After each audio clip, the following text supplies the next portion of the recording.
anime addicts. This week on Sci-Fi Buzz, we buzz on over to Anime Expo 96. What, are you trying to kill me?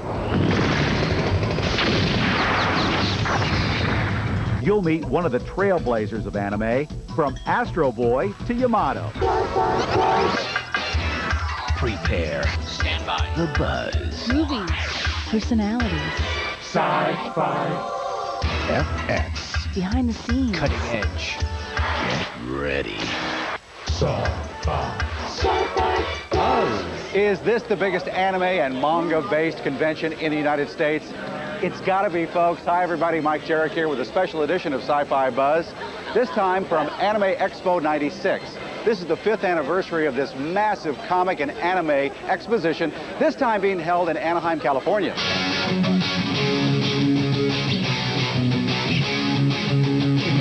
As you can see from the action here in the dealer's room at Anime Expo, Japanese animation, or anime, and Japanese comics called manga have burst into the U.S. entertainment mainstream.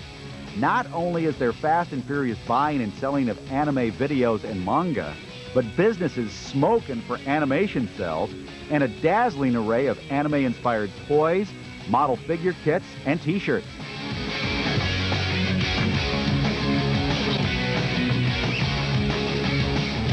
"3,000 fans from Europe, Asia, and the Americas have converged here to buy as much anime and manga as they can get their hands on, and to marvel at Japanese animation on the big screen in multiple theaters. But for diehard enthusiasts, perhaps the biggest thrill of the expo is getting to see some of the superstars of anime in person. And without a doubt, we got our biggest buzz from meeting anime pioneer Noboru Ishiguro.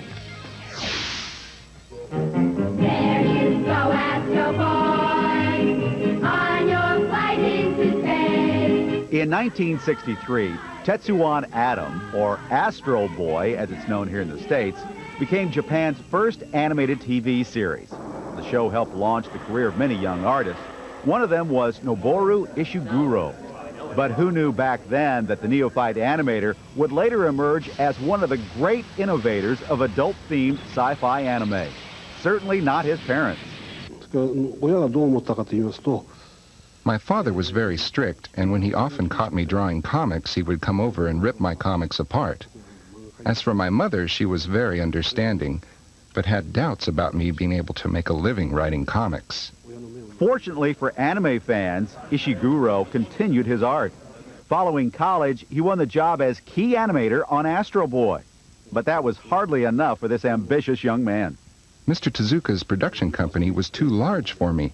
I didn't think I'd have a chance to become famous there, so I chose to go to a smaller company. In 1974, Ishiguro began work as animation director on the series that was to change the face of anime and science fiction forever. The series was Uchu Senkan Yamato. The futuristic soap opera was set in a retrofitted World War II battleship on a quest to a distant world to find a cure for the radiation sickness killing mankind. Despite its striking animation and innovative effects, the series fell victim to low ratings and was canceled after the first season. In an attempt to recoup their losses, the producers recut the series into a 2-hour movie. But at first, theater owners refused to show it. Back then, any animation other than Disney never became popular, so all these theater people were not friendly with us and would not offer their time. In fact, science fiction as a whole was not very popular back then. Eventually, the producers were able to convince 4 theaters to screen the film. But no one was prepared for the response. More than 100,000 advance tickets were sold in the first 3 days. Before the release date, people were sleeping in front of the theaters, trying to get the best seats they could. This was when the word science fiction and the whole genre of animation was rethought. Yamato Mania swept Japan, and the TV series became a hit in the U.S. under the name Star Blazers. The success of the show made millionaires out of the film's producers and turned Ishiguro into a highly sought-after director. But perhaps more importantly, Yamato had single-handedly ignited the boom in Japanese animation that continues to this day. Now where am I? What's happening?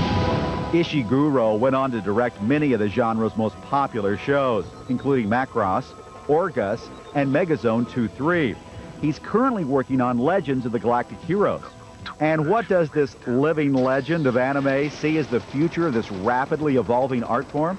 The use of the computer is dramatically increasing, and in the future, a form that is not exactly animation, but not quite a game, will be combined to create a new form.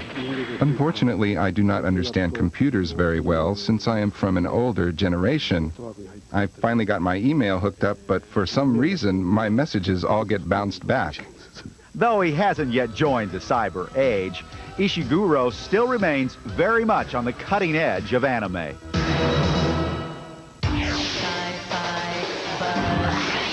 Next, the playful and peculiar British twist on sci-fi TV. And fantasy artist Wayne Barlow. Wait one,